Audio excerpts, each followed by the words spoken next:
레몬리서치의 김민수 대표와 키움증권의 한지영 책임연구위원 나와 계십니다. 어서 오십시오. 안녕하십니까. 안녕하세요. 네. 오늘 어떻게 된 겁니까? 지금 7시 53분입니다. 어떻게 됐냐, 몇 시냐고 안 물어봤고 어떻게 된 거냐고. 아이, 초등학교 어디 나왔어요? 네, 우리 연구원님. 네. 네.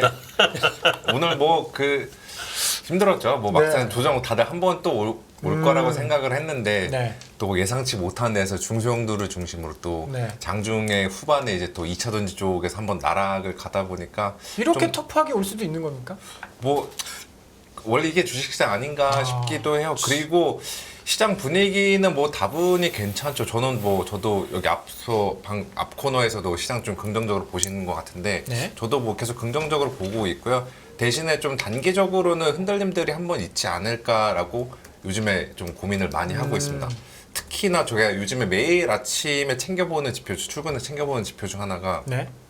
CNN의 피어 앤 그리드 인덱스 아, 공포탐욕 지수 이거 체크해 보는데 이게 80포인트로 많이 올라왔죠. 많이 올랐어요. 익스트림 그리드. 네, 극도의 탐욕. 네, 원래 탐욕은 주식시장은 돌리는 원동력이긴 한데 네. 이게 좀 과도해지면은 시장에서는 또 이거를 지켜보는 사람들 혹은 뭐 다른 뭐가 빌미가 됐던 간에 수시로 조정들을 한 번씩 출연을 했더라고요. 그래서 80포인트를 넘었던 게 미국 증시 기준으로 그 지수 기준으로 올해 2월 1일이었고 그때 미국 증시나 우리나라 증시 보면은 한국 맞고 갔죠. 예. 지금도 약간 좀 유사한 상황이 오지 않을까라고 오늘 아침에 생각을 했는데 아니나 다를까. 아니 근데 그거는 CNN 미국 네. 기준이잖아요. 네. 근데 왜 우리가 맞았냐고요? 보통 요즘에 보시면 한국이랑 중국 증시가 좀 따로 놀고 네. 이제 미국이랑 한국 증시가 같이 노는데 아. 그런 것들이 빌미가 될 수 있겠죠. 원래는 다 이것도 한미 동맹이에요?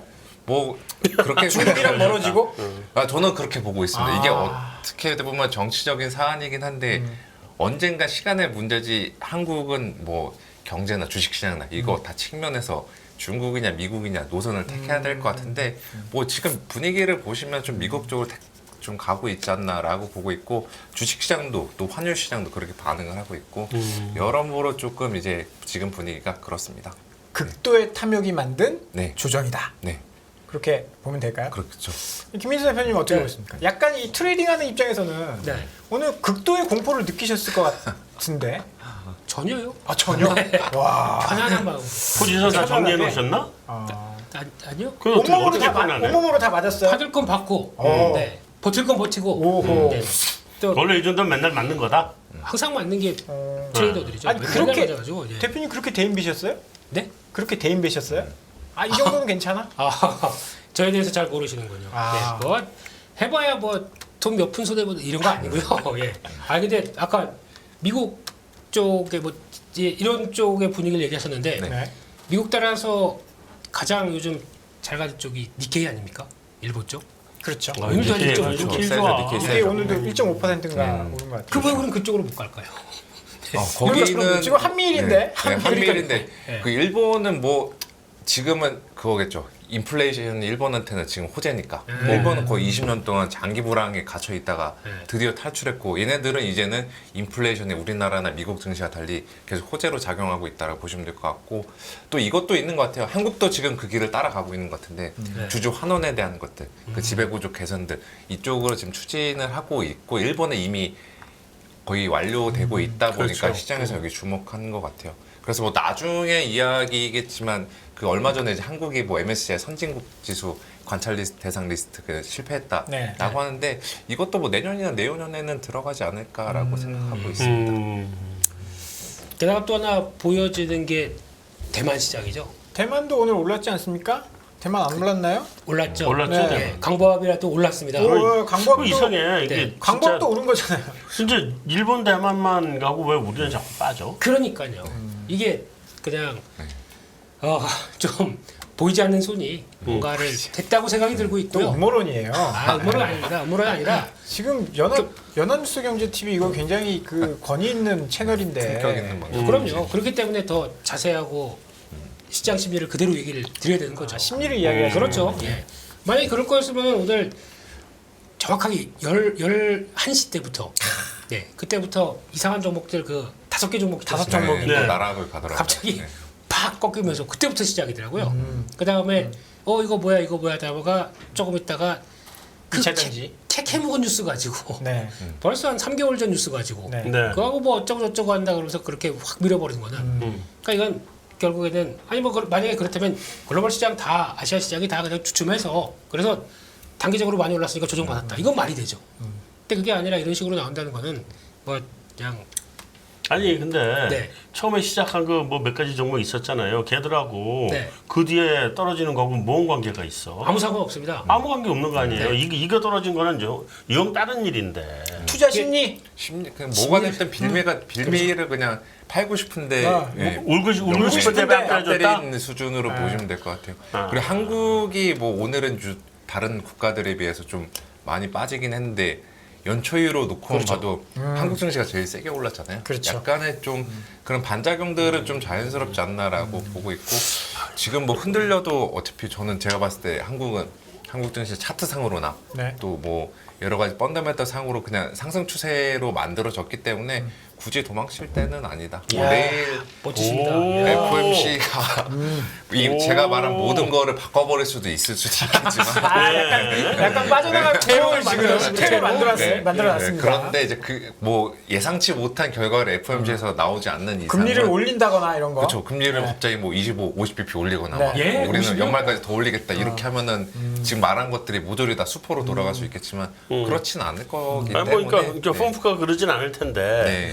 그 뒤에 이제 이번에 사람들 관심 있게 보는 게 두 가지 아니에요. 하나는 그 저기 점도표. 점도 네. 그거 어떻게 지키나. 네. 그다음에 또 하나는 이제 기자회견했을 때 네네. 우리 파월 형께서 뭐라고 그렇죠. 얘기를 하나. 네. 그 점도 그다음에 이제 소수 의견 있냐 없냐. 뭐 있지 않을까 뭐 그런 정도일 텐데. 네. 그 말씀드린 두 가지 부분에서 먼저 점도표 이야기를 드리면은 네. 저는 개인적으로 점도표는 요즘 잘 안 봐요. 네. 왜 안 보십니까? 사실 저도 그러긴 한데. 네, 거짓이 좀 많이 꼈어요. 점도표에 거짓이 꼈다. 네, 왜냐면은 그들이 예전에 점도표 찍는 거 보면은 여기도 전망 자주 틀렸거든요. 네. 그렇죠. 몇 번이 과거의 데이터를 네. 보면 그들도 네. 역시 후행적으로 움직이다 보니까 네. 점도표는 이번에는 그냥 얘들이 지금 어떤 생각을 갖고 있는지 이것만 네. 좀 확인할 수 있을 정도고 중요한 건 이제 파월 의장의 발언일 텐데 뭐 그 얼마 전에 뭐 텔레나 이런 데서 뭐 누가 파월 의장 예상 발언 보면 되게 잘해 놓으셨더라고. 인플레이션 지금 잡히고 있지만 아직까지는 뭐 코어 때문에 네. 걱정이 되니까 일단은 스킵하고 뭐 컨티뉴 투두스 막 이런 식으로 막 이런 얘기 하더라고요. 그래서 아마도 이번에도 동결은 하겠지만 네. 시장에 조금 계속 모호한 시그널을 주면서 너네 조심해 이렇게 좀 떠올릴 수 하잖아요. 있어, 떠올릴 수 있어. 매파적 이렇게. 동결. 네, 네, 매파적 매파적 동결. 동결이라고 보시면 될 것 같아요. 그러면 지금 우리 그 한지영 네. 위원이 나는 점도표를 믿지 않는다. 네. 저는 그 페드와치를 믿지 않거든요. 그것도 페드와치를 거의- 그쵸. 믿지 않고 점도표를 믿어라라는 주의인데 네. 사실 전 빼도아치도 잘 그렇죠. 뭘 믿는 거예요? 아니, 페드와치는- 도코다이 나만 믿어요. 아, 이게 본인만 믿습니다. 통계만 믿는 거지. 통계. 네, 그 통계. 빼도아치 같은 경우에 아 그 빼도아치 보시면은 거의 진짜 그 너무 약간 스포츠 토토 사이트처럼 변동성이 굉장히 조금 많잖아요. 스포츠 토토보다 더한 거 같아요. 네. 이 베팅을 하면 이제 거기서도 훨씬 더 많이 먹을 수 있을 거 막 이런 생각을 하게 되는데 네. 왜 그러냐면 거기 그 사이트들도 어떻게 보면은 전체적으로 시장의 분위기를 파악하는 것 자체는 유용하지만 네. 그 분위기가 지금 수시로 바뀌잖아요. 비단 2주 전만 해도 6월 금리 인상 확률이 거의 지배적이었는데 그렇죠. 지금 갑자기 동결로 네. 지배적으로 바뀌고 이런 식으로 되다 보니까 그것도 어디까지나 참고용이지 여기서 지금 6월 금리 인상 하겠네? 이거를 믿고 베팅을 그쪽으로 해버리는 거는 조금 위험하지 않나. 연준도 믿지 말고 시장도 믿지 마라. 연준의 말과 행동을 믿자는 것이니까. 네. 다 믿지 마세요. 네. 그냥 아이, 내가 제일 중요한 겁니다. 압니다. 어쨌든 내일은 동결, 네, 내일은 동결을 매파적 동결. 네, 할 것 같고 7월은 7월도 7월도 동결. 동결. 네. 7월 동결의 근거. 7월 동결의 근거요? 네. 이미 물가는 계속 잡히고 있고, 예. 그 다음에 그것도 보시면 될 거예요. 인플레이션이랑 실업률의 관계만 놓고 봐도 실업률이 인플레이션보다 그 낮으면은 연준은 금리 인상을 중단하거나 인할 명분이 없어요. 과거의 데이터를 돌아보면. 그런데 지금 보시면은 만나고 있죠. 지금 4와 실업률이 3.7이죠. 그렇죠. 네. 3.7이랑 4니까 네. 그리고 6월달 CPI 기준으로 보면은 이 관계가 역전이 되잖아요. 네. 그렇게 되면 이들 입장에서도 여기서 이제 그 풀 스탑이라고 하죠. 그 네. 스탑하고서 그냥 지켜보다가 연말이 됐건 간에 아니면 내년 초가 됐건 간에 인하 사이클로 들어갈 소지가 있지 않을까 이렇게 보고 있습니다. 올해 한 번 내지는 혹은 뭐 내년으로 네. 넘어갈 수 인하하면 있다. 어디까지요? 예, 그게 이제 앞으로 고민일 것 같아요. 네. 그건 고민이고. 예, 이거는 아마도 제가 봤을 때 지금 당장은 아니겠지만 내년도 한 3분 인하 시작하고 나면은 이제 시장에서는 얼마나 인하할지 이걸로도 한번 수싸움 셈법을 좀 복잡하게 계산할 것 같아요. 근데 방금 앞에 나오셨던 네. 그거 둘이 이제 시간은 엇갈리지만 네네. 좀 싸움을 붙여볼까 하고 앞에는 이제 어느 정도 얘기를 하셨거든. 아, 네. 그러면 인플레이션 잡힌 거라고 봐야 되나요? 근데 코어가 계속 5%대 뭐 네, 그쵸. 나오고 있잖아요. 예, 코어는 5%대 나오는데 5%대 나오는 게 어제도 CPI 데이터 보면은 이제 뭐 중고차도 있었고 중고차? 그거 네. 말고도 주거비, 렌트비 이쪽들이 전월 대비로도 올라오고 그다음에 전년 동월 대비도 그렇게 많이 안 빠졌는데 얘네들은 그냥 그 하반기 여름으로 지나갈수록 더 빠진다라고 보시면 돼요. 그거 알 수 있는 게 미국 헤드라인 CPI 기준으로 CPI가 고점을 찍었던 게 작년 6월. 네. 6월. 그다음에 8월 아니었나? 6월 CPI 상의 고점이었고 9월이 코어의 고점이었어요. 이거를 역기조율가를 계산해 보시면은 네. 거의 8월, 9월부터는 코어는 지금 빠지는 것보다는 더 빠진다라고 보시면 돼요. 8월이 고점이었으니까 그때부터 네. 이제 시간이 좀 지나면 네. 코어도 빠르게 떨어질 빠진다. 것이다. 예. 그래서 뭐 3%대 초반까지는 안착하지 않을까라고 보고 있고 2%대 들어가는 거는 뭐 내년이나 조금 더 생각을 해봐야 될 것 같은데 3%대만 진입한다는 게 그 시야에만 들어와도 금리 뭐 예전처럼 뭐 제로 금리 이렇게까지는 않겠지만 그래도 뭐 최소 100bp 정도는 인하하지 않을까. 그 전체 이번에 인하 사이클에서 이렇게 요번에? 보고 있습니다. 네. 100bp? 별것도 아닌데. 그죠. 100bp는 별것도 아닌데 아니, 왜냐면 워낙에 많이 올려놔가지고 말도 안 되는 속도로 많이 올렸는데. 100bp는 뭐 그리고 중립금리가 이번에 이제 코로나 사이클 들어가기 직전에 중립금리 보통 한 2.5 정도 네, 사람 맞습니다. 보고 있었단 말이에요. 그러면 코로나 때문에 뭐 이게 중립금리 자체가 변화했을 리는 없다고 보면 네네. 정상적인 수준으로 가려면 시간이 좀 더 필요하겠죠. 그 금리대로 가려면 뭐 더 한 1, 2년 더 있어야 되지 않을까. 그럼 계속 이제 금리 인하 사이클이 네. 굉장히 길게 갈 거라고 봐야 된다는 거. 인하를 한 다음에 동결 기조 자체는 계속 좀 더 오래 가지 않을까. 지금부터 뭐 연말에 내년 초까지 동결했다가 그 내년 인하 어느 정도 한 다음에 그다음에 딱 동결. 계단식으로 좀 가지 않을까. 계단식으로 간다. 그러면 금리 인하하면 시장은 오르는 건가요? 저는 오른다라고 생각하고 있어요. 그래서 올라온 거 아닙니까? 금리 지금 계속 올리는데 올라갔는데 무슨 소리 하시는 피크아웃. 네. 금리 피크아웃. 금리 피크아웃. 네. 그걸 반영하면서 우리겠다고 봐야 그거 돼. 이 반영 다 끝난 거 아니에요? 그러면 금리 피크하시면 혹자들은 금리를 내리기 시작하면 주가가 빠질 거다라고 이야기하는 사람들도 있어요. 그거는 맞아요. 과거의 데이터들을 보면 그건 네. 맞는데 네. 반대로 제가 반문을 제기해보고 싶은 게 네. 과거에 금리 인하 사이클 때 주가 빠졌죠. 네. 그리고 반대로 그리고 그와 동시에 금리를 인상할 때는 주가가 올랐죠. 네. 작년에 금리 인상 그렇게 했을 때 저희 주가 올랐어요. 안 올랐잖아요. 이제 그거는 네. 그러니까 그거는 이제 이게 코주얼리티가 어느 쪽으로 먹느냐의 그쵸. 문제인데, 네. 그러니까 금리 인하할 때 사실은 경기가 안 좋으니까 금리 인하를 그쵸. 한 네. 거니까 결과적으로 지수는 빠진 빠졌죠. 거고, 네. 금리 올릴 때 주가 오른 거는 경기가 좋으니까 금리 올렸는데 경기 좋으니까 이제 주가 올라가니까 같이 보이니까 그런 건데. 네, 지금은 맥락이 달라지죠. 네. 과거의 그 사이클 때는 뭐 80년대 이후로만 놓고 봐도 미국 평균 물가 계산해 보면은 2%대 내외에서 이렇게 움직였던 시기에 연준의 금리 인상과 인하는 경기 과열을 방지하기 위해서 인상을 했던 거고, 그다음에 인하는 경기 침체나 시스템 리스크 방지하기 위해서 인하를 했던 건데, 작년에 연준이 금리 인상을 했던 배경을 생각해 보면은 경기 과열은 아니었죠. 물가가 일시적이라고 생각했던 인플레이션이 너무나 빨리 올라오는 바람에 그거 잡으려고 성급하게 인상을 했던 거고, 이번에 인하를 한다면은 경기 뭐 침체, 뭐 시스템 리스크 이런 것들이 아니라 인플레이션 어느 정도 잡히고 있으니까 뭐 이 정도는 내려도 되지 않을까? 이 논리로 인하를 금리를 너무 올렸던 거에 대한 되돌림. 그렇죠. 정상화 정도로 보시면 그러니까 되죠. 정상화 정도로. 그렇게 보시면 될 것 같아요. 그래서 금리를 내려도 주가는 올라갈 것이다. 네, 저는 그렇게 보고 그러니까 있습니다. 그러면 이제 금리를 내려도 주가는 올라갈 것이다 이렇게 길게 설명할 게 아니라 딱 한마디로 골디락스란 얘기잖아요. 골디락스 말하자면 일종의 뭐 그쵸. 증시 입장에서는 뭐 여러모로 좋은 여건들. 네, 이렇게 말하면 보시면 일종의 골디락스라는 얘기죠. 네. 그래서 뭐 중간 중간에 한번 저희가 뭐 고생, 뭐 흔들림, 뭐 차익 실현 매물이 됐건 빌미가 됐건 흔들림이 있을지언정 지금 방향 자체는 저희도 다들 위로 보고 가시는 게 맞다 이렇게 생각하고 있죠. 위로 봐라. 네. 내 거는 위로 안 갈까? 그렇죠. 그게 코인이세요? 코인은 옆으로 횡보하고 아, 있어. 예. 지금 나 빠지고 있어 오히려. 일단은 내일 FOMC는 별거 없는 걸로 그렇게 정리를. 별거 있을 수도 있겠죠.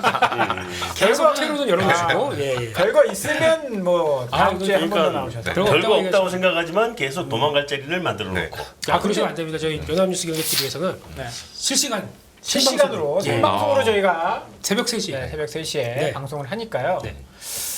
아, 잠이 안 오시거나 새벽에 모기 때문에 깨시는 분들 TV 그 새벽 방송 연합도 새벽에 저 일어나서 가끔 자다 깨서 봤거든요. 네. 역시 근데 퀄리티가 보면, 괜찮죠? 좋고 되게 놀란 게 되게 정말 부지런하신 분들 많더라고요. 동접자들이 진짜 어마어마하게 많더라고요. 그 시간대 진짜. 우리 김준성 대표님이 리먼 한국지사 대표셨지 않습니까? 미국 시장에 대해 누구보다 잘 알고 계세요. 네. 박사님도 좀 아, 우리 해주세요. 박사님 아니. 박사님 좀 새벽에 해주세요. 나오세요?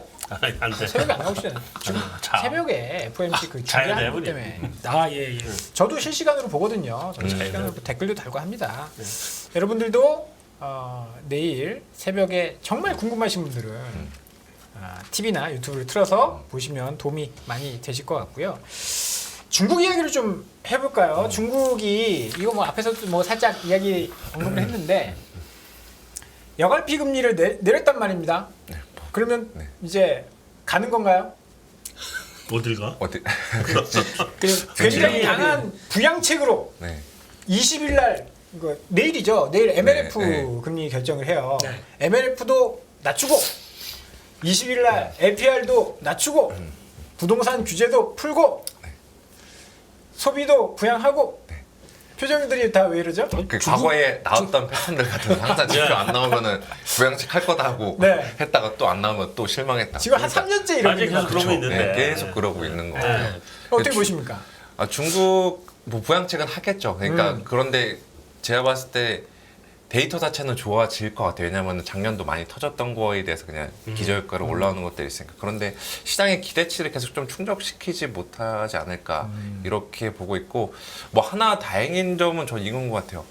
중국에 대한 한국의 의존도 그 빨대 꼽는 정도, 빨대의 두께가 좀 얇아졌다 이렇게 생각을 하고 있습니다. 대한민국이 무기도 아니고 빨대를 꼽다니요. 연구원님 맞으시죠? 좀 편하게 아, 얘기하다 너무 보니까. 귀에 쏙쏙 들어가가지고요. 네. 네. 그 빨대가 얇아졌다라고 생각하는 게 예전에 비단 2020년까지만 기준을 해봐도 한국 전체 수출에서 중국이 차지하는 비중이 대략 24에서 25%였고 미국이 15%대 정도였었는데 네. 지금 23년도 데이터 기준 최근 걸 보면은 얘네들 관계가 좀 역전이 되려고 거의 비슷해졌죠. 많이 내려갔죠. 그걸 또 외환시장에서 유추해 볼 수 있는 게 최근에 위안화는 계속 빠진 그 약세를 보이고 있는데 원화는 강세를 보이는 탈동조화가 되고 있다는 거. 이게 어떻게 보면은 뭐 그 불행 중 다행의 신호가 아닐까라고 생각하고 있죠. 중국 지표가 안 나와도 한국은 예전만큼 타격은 그렇게 크진 않겠다. 이걸로 보시면. 근데 그게 계속 좀 유지될까요? 뭐 위안화는 지금 막 미친 듯이 치솟고 있고 네. 오늘 좀 반등하긴 했지만 원화는 엄청 강세여서 네. 그게 사실 계속 유지될 수 있을까 하는, 약간 보면 대한민국 원화가 기축통화 같아요. 달러 강세일 때 원화도 같이 같이 강세고. 강세고. 네. 네. 그렇죠. 근데 뭐 유지되기는 조금 뭐 오래 지속성에 대해서는 생각을 해봐야 되는데 영향권은 있겠죠. 왜냐하면 빨대가 없어진 게 아니라 빨대 자체가 얇아졌다는 거지. 꽂고는 있으니까 영향을 어느 정도 받겠죠. 네. 네, 빨대. 요번에 중국이 그 저기 부양책이 나오면 뭐 나온다는 얘기도 네. 있고 뭐 안 할 수 없다는 얘기도 그렇죠. 있긴 네. 한데 근데 계속 이제 나온다 그러고 안 나왔었잖아요. 네네. 요번에 나온다 그러면 지금 사람들 제일 관심이 부동산 나오냐 안 나오냐잖아요. 네. 부동산 뭐 외신 뉴스 플로우들 종합을 해봐도 그쪽이 좀 유력하지 않을까 싶은데 부동산. 근데 그것도 계속 그죠. 앞에 계속 했었거든. 몇번 당했던 저희가 이제 그것도 그- 지금 저기 늑대 소년이란 말이에요. 그것도 네, 지금. 맞습니다. 그거 나올 거라고 일단은 기대를 하고 있는 것 같고, 저도 개인적으로 중국의 부양책을 뭐 소비 쪽에 먼저 우리가 포커스를 맞춰야 되냐, 아니면 인프라는 이쪽 그 경기 시클리컬 쪽으로 맞춰야 되냐라고 봤을 때 지금은 이제 인프라 시클리컬 쪽으로 지금 포커스를 맞추고 가는 게 저는 더 맞다? 네, 더 맞다라고 생각하고 있어요. 소비는 벌써 손절 다 했어요 저희가. 아, 그렇죠. 네. 그렇죠. 화장품 안타깝죠. 화장품은 네. 조금 안타깝고. 하지만 그나마 화장품을 대체하는 게 조금씩 나오다 네. 보니까 그게 이제 시장에서 수출 데이터로 잡히고 그게 네. 지금 움직이는 이게 나와서 그래서 다행이지. 뭐 의료기기, 미용기기 네. 이쪽들은 저도 좋게 보고 있어요. 그쪽은 아니, 더 그리고 대안이 될 수가 있죠. 또 따이공들 오셔가지고 우리 음반 사가지고 간다며 이렇게 걷어가지고. 딸공이 잘 안 옵니다. 잘 안 아 근데 오는데 요즘 많이 온다네. 네, 이제 조금씩 오는데 네. 지금까지 비자를 안 줬대요. 음. 네, 또 가서 뭐 할래 이러면서 물어보고 잘 안 줬다고 하는데 이게 음. 약간 풀리면서 또 지금 최근에 나온 뉴스는 저희 그 걸그룹 보이그룹 세븐틴 네. 여자 아이들 이런 쪽이 그러니까 보면은 50명 팬 사인해주고 관람 한 450명하고 총 500명이거든요. 이런 식으로 약간 열어줍니다. 물론 마카오도 있고 중국 본토는 여자 아이들밖에 없다고 하더라도 약간 뭐 시그널로 나오는 게 아니냐 이런 쪽으로 봐서 그렇긴 하지만 그런 거 믿지도 마요. 아니, 가서 열리는 건 사실이거든요. 그러면 그거 가지고 어차피 이들의 그 텐센트 뮤직 같은 경우는 그럴 수밖에 없습니다. 자기들을 위해서. 네, 근데 텐센트는 네 거기까지 하겠습니다. 예. 네. 그리고 요새 시장에서 이야기 나오는 게 저점 대비해서 20% 올라서 그쵸. 강세장에 진입했다. 네. 작년에 약세장에 진입하고 아주 박살이 나서 이 이야기를 이 정도 올랐는데 더 오르겠어라고 생각하다가도 작년에 시장이 약세장 진입하고 아주 박살난 걸 보니까 네. 가능성 없는 이야기는 아닌 것 같은데라는 생각도 네. 들거든요. 일단 뭐 기술적으로는 강세장 들어간 게 맞죠. 저점 대비 코스피도 네. 코스닥 20% 올라왔고 이제 그 저희가 고민을 해야 되는 거는 네. 기술적 강세장을 넘어서 추세적으로 강세장 가냐. 그러니까 뭐 3,000포인트 갈 수 그렇죠. 있나? 코스피 상징적인 그거. 레벨에 3,000포인트 갈 수 있나 네. 이거인데 이것도 뭐 시간의 문제이고 아니 대신에 뭐 다 시간의 문제죠. 2050년 되면 3,000포인트 아니, 언젠가 가겠죠. 저 내년 초는 갈 수 있다라고 보고 내년 있고. 초. 내년 초 간다? 올해 하반기는 뭐 2,800 정도까지만 조금 그냥 살짝만 욕심내고 그 후에는 좀 갈 수 있지 않을까. 야. 테러를 열어놓으셔야 네. 돼요. 자, 썸네일 나왔습니다. 김 피디님. 대표는. 네. 내년 초 3,000 간다예요. 네. 썸네일 나왔어요. 김 대표님은 저요. 네. 저는 공격적인 사람한테 부르시면 안 되고요. 공격적인 사람은 정고점을 넘어간다죠 항상. 정거장 넘어갔다. 아이고. 300 이상. 내년 초 3,000 언제까지? 뭐 3,000, 뭐 2050년 안에? 뭐 이런 건 안 됩니다. 제가 손을 못 쓸 때까지 뭐 이런 거. 아니 그게 아니라 보면은 다 그거 하나 봐도 느껴지지 않으십니까? 뭐 반도체 종목들 봐도 뭔가 느껴지시는 게 오지 않습니까? 네, 안 느껴지세요? 네, 예. 안 느껴지죠. 네. 그럼 SK하이닉스가 지난 고점이 15만 500원입니다. 네, 지금 12만 원입니다. 거의 다 와가지고 20% 남았네요. 네. 네, 지금 이 상태에서 12만 원입니다. 왜 이럴까요가 더 중요한 문제 아닐까요? 왜 이럴까요? 왜 그럴까? 예. 결국에는 네, 지금 그러니까 사이클을 계속 당긴다는 의미가 더 맞는 것 같아요. 네, 그렇게 되기 시작하니까 워낙 솔직히 조 단위로 그 이렇게 적자폭 크게 봤었을 때 네, 최근에 한 뭐 지금 뭐 2015년 16년 사이클도 아니고 그 전 과거 한 2000년대 초반대 사이클이지 않습니까 이게 네. 그만큼의 상당히 컸던 사이클이고 네. 그 앞 밑에 깊었던 사이클이고 그럼 그게 깊으면 이것도 크거든요. 그게 나오기 시작하면서 내년엔 가격들이 반도체 가격부터 그러니까 P와 Q 모두가 폭발하는 구간이라고 생각합니다. 아 그러면 하이닉스 주가 20만 원? 제가 그 얘기를 너무 싫어하는데 벌써 박제가 돼 있습니다 저한테. 그렇기 때문에 이 인간 이렇게 돼 있어가지고 네. 그렇게 돼 있더라고요. 그래서 뭐 어쩔 수 없으나 그렇게 가야죠 이제는. 네, 하이닉스 20만 원. 네. 네, 예? 알겠습니다. 20만 원. 네. 테러 삼성전자는 없는 삼성전자는 10만 전자. 그렇겠죠. 예. 아니, 하이닉스 20만 원이면 삼성전자 10만 원 좀 너무한 거 아니에요? 아 근데 그게 제가 보기에는 네. 삼성전자는 이제 더 좀 수건이 나와야 되겠죠. 수건이라 되기는 일단 지금부터 우리 메모리 반도체 아닌데? 아하. 라고 했던 마음들이 예 이게 마운드가 좀 커져야 되고 그렇죠. 그게- 초대형 M&A 하나 나와줘야 되고. 근데 그건 모르겠어요. 그건 아마 파운드리를 키우기 위해서 안 할 것 같습니다.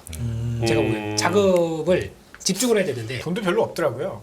여기서 만약에 다 펼쳐놓게 되면은 그건 아닌 것 같고 안 만약에 된다? 하게 된다고 하더라도 제가 보기에는 약간 그 파운드리 쪽에 어떤 변화 이끌기 위해서 나오는 어떤 주춧돌 역할을 할 것 같고 그게 아닌 이상은 아낄 것 같습니다. 일단은 아낀다? 화력 집중하기 위해서. 네.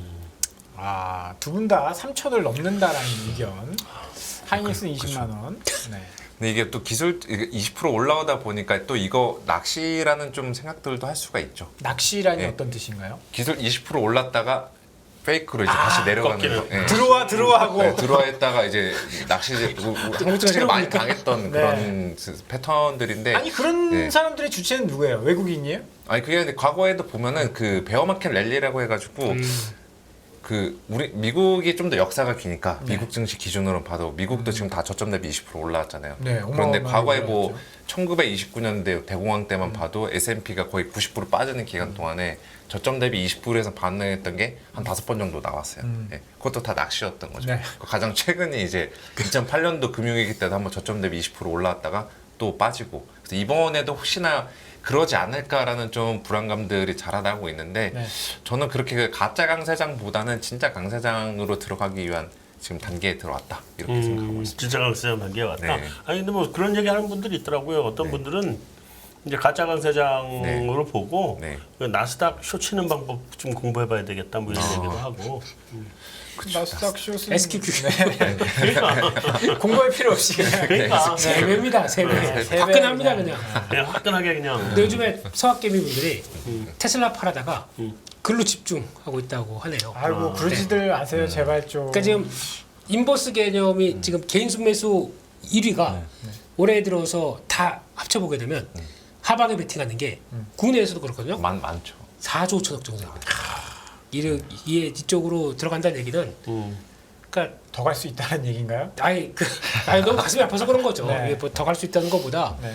그러니까 저희가 지수나 아니면 하락에 베팅해서 뭘 이렇게 약간 올인하는 스타일로 가는 게 이게 얼마나 이게 좀 그러니까 만약에 간다고 그래도 이거 제대로 못 먹어요. 잘못하게 되면. 그래서 그러니까 지수가 올랐다고 해서 무조건 많이 올랐으니까 하락이야라고 대응한 전략이 얼마나 부질없는 게 이제 털리면 이제 심하게 털리죠. 그 해지 용도로는 괜찮을 것 같은데 해지도 되게 힘들어요. 네, 서학 롱숏 이런 전략으로 약간 이런 것들로 가면 괜찮을 것 같아요. 좀 예. 어렵긴 하겠죠. 네.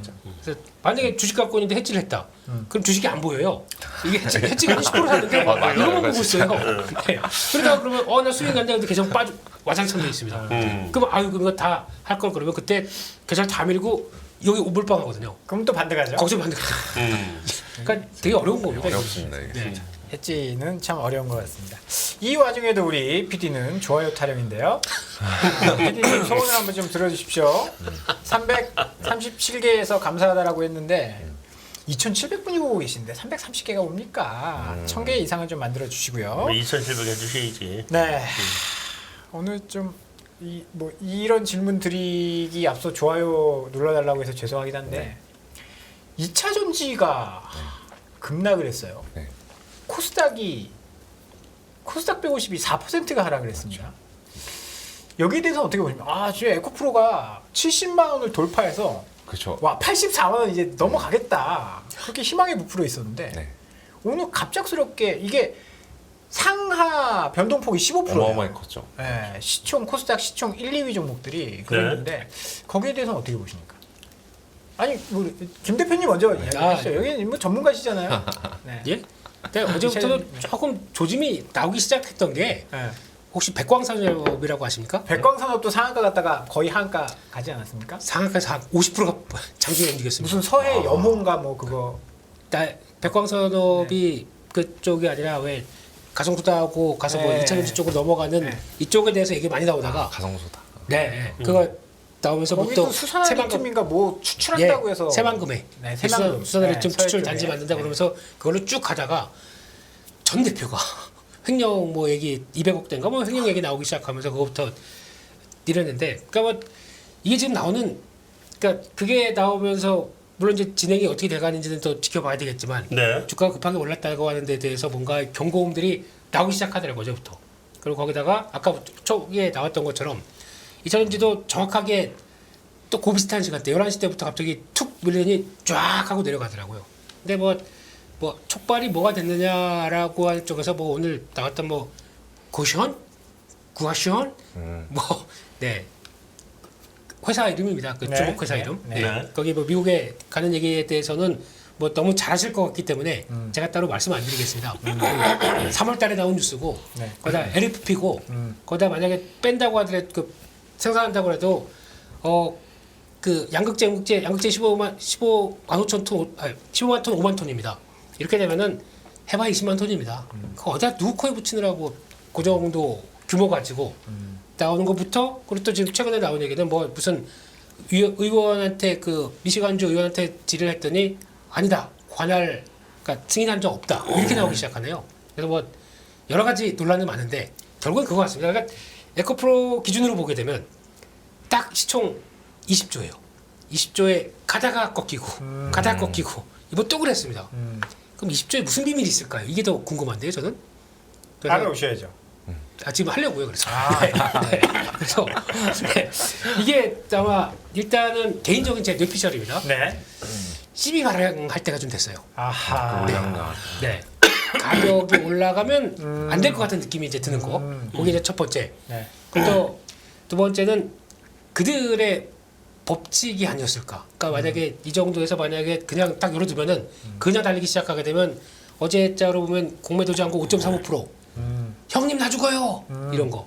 이게 뭔가 암묵적인 전략적으로 나오지 않았을까라고 생각이 드는데 이런 거 저런 거 다 떠나서 솔직히 성장주가 움직이는 이 배경에 따른 어떤 뭐 심각한 펀더멘탈에 노이즈 끼치는 거 아무것도 없습니다 지금. 그렇기 때문에 그것만 생각하게 되면은 역시 계속 2차전지 성장에 대해서는 논란이 없는데 중요한 건 속도는 이렇게 나오기 시작하게 되면 또 줄어들 것 같습니다. 속도는 또 약간 또 브레이크가 밟힐 것 같습니다. 그렇기 때문에 아마 이번에도 똑같이 또 이제 과정이 한 번 더 나오겠죠. 또 뭐 이렇게 소화하는 과정들이 나오고 나서 네 번째는 어떻게 될까? 뭐 이런 생각도 들고 네 번째는 돌파. 가요?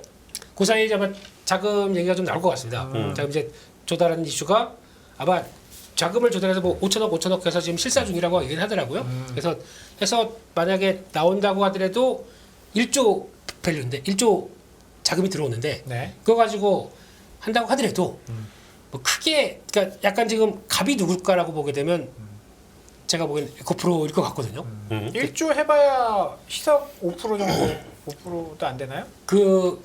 지금 그러니까 아마 5천 BM하고 에코프로인가 해서 한 5천억씩 이렇게 되는 걸로 알고 있습니다. 그러면 네. 2.5%뿐이 안 돼. 그런 그렇죠. 수준인데. 그것도 그렇고 뭐 그거 가지고 막 이렇게 하루에 15%를 그러니까 모든 게 다 복합됐다고 봐야 되겠죠. 예, 그런 쪽에서 나오는 정도로만 보고, 그러니까 중요한 거는 펀더멘탈의 이상은 전혀 없이 약간 심리적으로 쏠렸다 왔다 갔다 하는 게 더 싶은 거죠 지금요. 그래서 그거로 봤을 때는 당연히 사고는 싶어도 속도가 이렇게 조절을 하겠다는 의도가 시장의 흐름을 보게 되면은 조금 좀 기다렸다가 예, 어제 우리 또 내가 와는 그 있지 않습니까? 다들 저희 기술적 분석의 대가님들이시지 않습니까? 우리 시청자분들이요. 네, 그러면 그거 보시고 네. 내 맞는 가격에 사시는 게 더 좋지 않나. 기다리면 원하는 가격이 온다. 안 하고 그냥 가면 어떡해요? 그러면 저 추경 매수 레몬 리서치에 전화해야죠. 레몬에 전화하면? 추경 매수 한두 번 합니까? 네. 우리 한지영 네. 위원님은 어떻게 2차전지 쪽에 대해서는 어떻게 보십니까? 이게 그 개별 뭐 기업 이슈에 뭐 대해서 개별 기업 말고 전체 네. 통으로 봤을 때 그냥 이게 제일 좀 가장 궁금한 사항일 수도 있을 텐데 주도주가 다시 될 거냐 아니면 그렇죠. 못 될 거냐 이거인데 주도주로 복귀는 조금 어려울 것 같아요. 그러니까 이미 그 뭐 공매도 잔거나 이렇게 수급적인 측면에서 네. 좀 쌓일 만큼 쌓였고 또 최근에 이제 테슬라가 사실상 그 날아가는 거 산소호흡기 달아줬었잖아요. 네. 근데 그렇게 산소호흡기 달고 네. 갑자기 뛰기 시작했어요. 50% 누워있던 사람이 그쵸. 산소호흡기 달고 그냥 일어나는 정도인 줄 알았는데 네. 일어나서 뛰기 시작했는데 네, 한국 증시의 특성이잖아요. 한국 증시는 산소호흡기만 달아줘도 이제 바로 회복을 하고 이런 게 기본적인 특성으로 보시면 될 것 같고 네. 그래서 아까 되게 아이디어 잘 주신 것 같은데 2차전지 같은 경우는 주도주로 복귀한다라는 전제하에서 접근하면은 지금 빠질 때마다 그냥 비중 확대 계속해서 들고 가는 게 맞는데 지금은 그 가능성은 좀 크진 않다라고 보고 있고 이미 주도주의 바통은 반도체가 저는 이어받았다라고 생각하고 있어요. 넘어갔다? 그렇기 때문에 이제 2차전지 쪽들은 트레이딩 구간으로 밴드 자기가 하단 상단 설정해서 여기서 매매하는 전략이 더 맞지 않나라고 보고 있습니다. 그렇다 이 회사들 펀더멘털에는 좋은 기업인 건 맞기 때문에 뭐 전자좀 깨고 내려가지는 않을 것 같고 이제 그 레인지에서 딱 그 바닥 다지는 모습 보일 때 사고 어느 정도 올라왔을 때 팔고 그 트레이딩 전략이 제일 좀 유효하지 않을까 이렇게 보고 있습니다. 그러면 오늘 같은 장에서 반등을 한 경기 민감주 오늘 순수화학 이런 쪽 좋았거든요. 왜 웃으시죠? 너무 해맑게 얘기하시기 때문에 순수화. 네.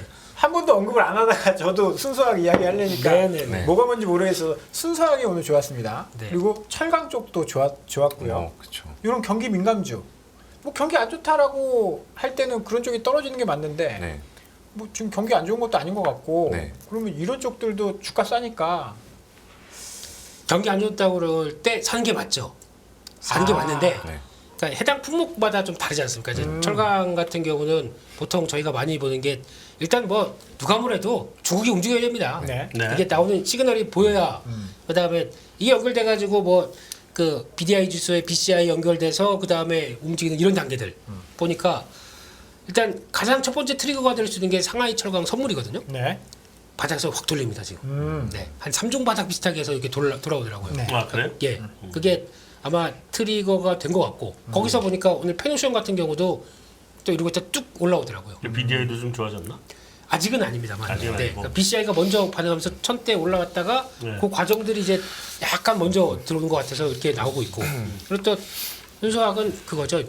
또 유가 70달러 때 노크하고 있는데 왔다 갔다 이거 하면서 하고 있는데 이거 여기서 만약에 밀리게 되면은 납사한테 안 좋겠죠, 박사님? 그렇죠. 안 좋죠. 네. 그러니까 아직 그래서 좀 정확하게는 바닥권인 것 같은데라고 하는 느낌은 나는데 이게 턴하는 거는 조금 더 봐야 될 것 같고. 또 턴을 해요 그거? 뭐 모르겠. 하여튼 지금 그만 분위기가- 턴해야 돼 지금. 저 에너지 가격을 위해서요. 그렇죠. 물가도 그렇고 개 턴하면 그러면 아니면 그러면 되겠죠. 요 정도에서 유지가 되는데 네. 수요가 살아나는 시도가 나서 스프레드가 벌어지면 되겠죠. 아니 근데 지금 그게 턴을 해버리면 네. 이게 이제 금리 인상 또 나옵니다. 그렇겠죠. 네. 이게 좋은 거 아니에요 그거. 일단 걔는 한번 푹 죽었다가 다시 올라와야지. 지금 바로 턴하면 골치 아파요. 그러면 사지 마요. 아니 그건 아닌데. 네. 그건 아닌데. 아니 네. 사실 생각이 있으세요? 경기 민감주? 저는 조선, 조선화, 조선 조선. 건설기계. 이게 약간 아니 지금 그걸 얘기하는 게 아니고 네. 그건 지금 이미 주가가 좋으니까. 그렇죠. 그러니까 계속 그쪽에서 움직여야죠. 왜 좋은 이유가 그럼 없어요? 순수학이나 철강 쪽은 아니다라는. 철강은 가능성이 있습니다. 할수 있고. 네, 먼저 순수학은 움직이다 보니까. 아니다. 순수학은 조금 더 봐야 될 것 같습니다. 그래야지 시그널이 아직 조금 약한 것 같아서 좀 더 체크해보고. 난 지금 사실은 순수하기 더 좋을 것 같은 생각이 들어서. 왜 이랬다 저랬다 하십니까 박사님? 아니 유가가 올라가면 안 된다는 거. 그러니까 수요단에 만약에 똑같이 그러면 이게 지금 베팅이 들어오는 게 중국이 돌아간다는 거에 대해 베팅이 들어오는 거거든요. 다 지금 보면요. 그럼 그게 앞서 연구원님 말씀하셨듯이 그 다음에 돌아가는 지표, 그러니까 당장 내일은 또 중국 지표들 나오잖아요. 네. 네. 근데 중국 지표가 좋게 나와야 되니까 안 좋게 나와야 되니까. 좋게 나와야 되죠. 좋게 나와야 좋은 거예요? 안 좋게 나왔다가 네. 부양한다고 기대 갖는 건 안 좋은 건가요? 지금 시점에 중국은 데이터도 좋게 나오는 게 제일 유리하지 않을까 네. 싶고 왜냐면은 아니 저도- 좋게 나와서 부양책 안 쓰면 어떡해요? 근데 그 이번 한 달 좋게 나왔다고 부양치 안 쓰지 않을 것 같다라고 보고 있죠. 아. 그리고 저도 화학보다는 철강 쪽이 낫다라고 보는 게 철강 쪽에 중국 쪽에 제일 좀 여전히 그래도 아까 말했듯이 중국에 대한 의존도가 낮아지긴 했지만 그 철강 쪽은 여전히 중국 민감도가 높고 특히나 위안화 쪽이랑 같이 연동해서 많이 움직이거든요. 네. 지표들 좋게 나오고 부양치 기대가 있으면 위안화 강세로 되고 그런 것들이 철강 주가에 좋은 영향을 미칠 수 있고 철강 주도 지금 많이 싸잖아요. 그러니까 싸죠. 포스코 쪽 애들은 2차 전지 묻어가지고 좀 같이 많이 올라갔던 게 있는데 네네. 그 외 철강주들은 많이 싼 편이니까 다 힘들죠. 지금 시점에서는 괜찮죠. 예. 그리고 아까 말했듯이 큰 시장 관점에서 봐도 지금 시장이 뭐 하락 추세, 뭐 변동성은 있지만 하락 추세는 아니고 상승 추세로 있는 만큼 이럴 때는 뭐 싼 종목 사서 올라가는 것도 같이 괜찮지 않나라고 보고 있습니다. 경기 민감주도 약간 선별해서 네네네. 화학보다는 좀 철강 쪽이 좋다. 그리고 외국인이 오늘같이 오늘 코스닥은 많이 팔았지만 그래도 코스피 그다음에 선물 샀고 작년부터 시작하면 한 17조 샀나요? 더 샀나요? 코스피 외국인이? 코스닥 합산하면 그 정도 네. 될 거예요. 코스피만 거의 13조 원 정도 샀으니까. 환율도 지금 1,100원대. 그럼 하반기에도 계속 외국인 삼성전자 하이닉스만 사지만 매수 들어온다고 봐야 될까요? 의외로 현대차, 현대기아도 사긴 샀습니다. 티가 안 나서 그렇죠. 그거 주가가 조금 이러고 샀잖아요. 있으면 조금 샀잖아요. 사고 같지가 않죠. 네. 근데 그나마 그래도 데이터상으로는 그 다음에 나오는 섹터이기 때문에 그러니까 그것도 사긴 샀는데 뭐 현대 기아에 대해서는 워낙 또 정통하신 분이 계시기 때문에 제가 또 저 몰라요. 과거 관계자. 몰라요. 현재는 아니지만 과거 관계자. 예, 예. 네. 과거 관계자일 뿐이지 하도 오래된 과거라 몰라요. 근데 지금 분위기는 이게 약간 또 오늘도 사긴 샀습니다. 사긴 샀는데 필요할 때마다만 싹 사고 그냥 가만히 있더라고요. 그래서 주가는 재미가 없고 그런 쪽에서 봤을 때는 뭐 여전히 지금 시장 중심은 그쪽이죠. 네, 반도체 쪽이죠. 네. 이게 자동차는 그냥 굉장히 오랫동안 뭐 관계자니까 이제 봤는데 그 실적이 이렇게 팍팍 늘어나야 재밌는 거잖아요. 근데 별로 그런 게 없어. 조금 많이 늘어난 거 아닙니까? 그래도 늘어는 지금? 나는데, 네. 그러니까 예를 들면 반도체 아. 천당과 지옥을 왔다 갔다 하잖아요. 그러니까 예. 바꾸는 거 좋아하시는 지옥에서 사가지고 천당에서 팔고 이 재미가 있잖아. 자동차 그냥 이게 천당과 지옥이 없잖아요. 그냥 이렇게 조금씩 이렇게. 이 재미가 별로 없잖아요. 난 자동차 주가가 제일 재미가 없는 중에 하나인 것 같아. 자동차 주가 재밌으려면은 그냥 그야말로 그 전기차 밸류에이션을 받냐 안 받느냐 그렇죠. 이걸로 넘어가야 될 것 같은데 그러니까 그렇게 가야죠. 지금 약간 갈듯 말듯한 단계인 것 같아요. 현대차나 네. 기아차보다 아직까지는 뭐 확실히 보이진 않지만 지금 분위기 자체는 그쪽으로 조금 이동하지 않나라고 보고 있죠. 아니 네. 이제 조금 있으면 오늘부터 보니까 그 어닝 그 프리뷰 자료들이 막 네, 나오더라고요. 맞아요. 은행주 뭐 막 나오더라고요. 이제 한 보름만 지나면 어닝 시즌 들어갈 텐데 현대기아 실적 좋지 않을까요? 판매 데이터만 보면 네, 그렇죠. 뭐 언제 실적 좋다고 샀습니까? 저희 근데 맨날 PR 5배, PR 4배 5배에서 놀던 회사를 네. 실적 더 좋아서 3배 간다고 이게 반응을 할까요? 아 실적은 볼 필요도 없다. 현대기아차는 이 내연기관 차들은 다 싸요 지금. 아. 네, 저 글로벌 다 쌉니다. 네. 테슬라만 저기가 있는 거고. 그렇죠. 나머지 다 뭐 별 볼일 그 말씀하시다 보고 느낀 건데 다른 업종에 비해서 자동차 업종들은 실적을 볼 때 실적이 좋아지냐 안 좋아지냐 이걸 보는 게 아닌 것 같고 언제 피크 찍냐 이걸 보는 것 같아요. 반대로 이번에 1분기 때 실적 발표 나고 나서도 다들 이제 올해가 피크인 줄 알았는데 내년이 피크일 것 같다. 이건 논의도 올라오는 거면 자동차주들 항상 좀 분위기가 그런 것 같아요. 아니, 자동차는 영원한 피크아웃 주잖아. 그래서. 그놈의 피크아웃은 작년부터 계속 네. 실적 잘 나오는 게 더 무섭죠. 네. 아 이제 네. 더 이상 예. 잘 나올 수 없다. 네. 거기다 뭐 그게 유독 자동차주들한테 많이 적용이 되더라고요. 그게 신기하게. 왜 그렇다고 보십니까? 저도 그게 좀 그러니까 그거 그거는 그냥 예, 궁금증이고. 예, 궁금한 겁니다. 일단 그래도 지금 우리나라 수출 데이터 보면 거의 반도체를 따라잡는 수준이거든요. 그렇죠. 예. 수출 데이터 보면 예. 반도체를 따라잡는 수준인데 너무 무시당하고 있지 않나. 그것도 안 믿는 거죠 이제. 언제 역전될지 모르고. 뭐 당연히 역전은 다시 반도체가 훨씬 높아지기야 하겠지만 근데 그래도 그나마 반도체는 제조업이고 시클리컬이긴 하지만 이게 성장 시클리컬이잖아요. 뭐 그죠. 그러니까 AI 나오면 반도체 네. 팔리겠네. 뭐 메타버스 나오면 반도체 팔리겠네.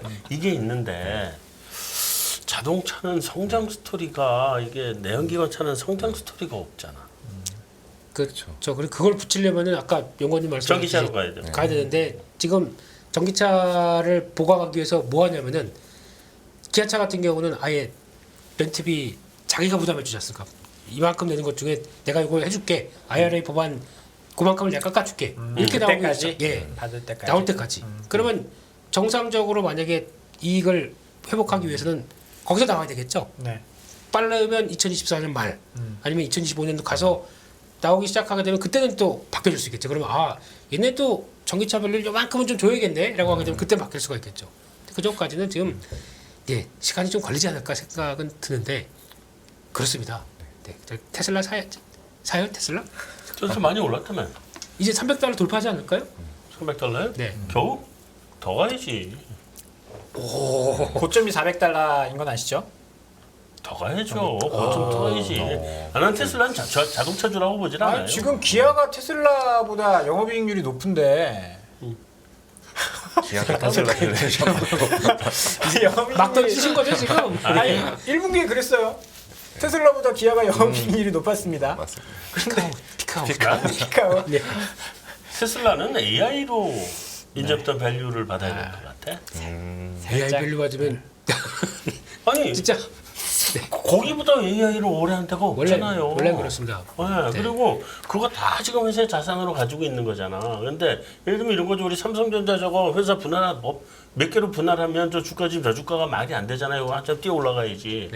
어느 순간에 테슬라가 AI 이제 사업화할래 하면 거기보다 더 많이 가지고 있는 데가 지금 어딨냐고. 그렇죠. 그러니까 대표적으로 그 도조 컴퓨팅이라고 있지 않습니까? 네. 노조 예. 슈퍼컴퓨터. 네. 그거 좀 어느 정도 엔지니어들은 그거에 대해서 거의 혀를 두르더라고요.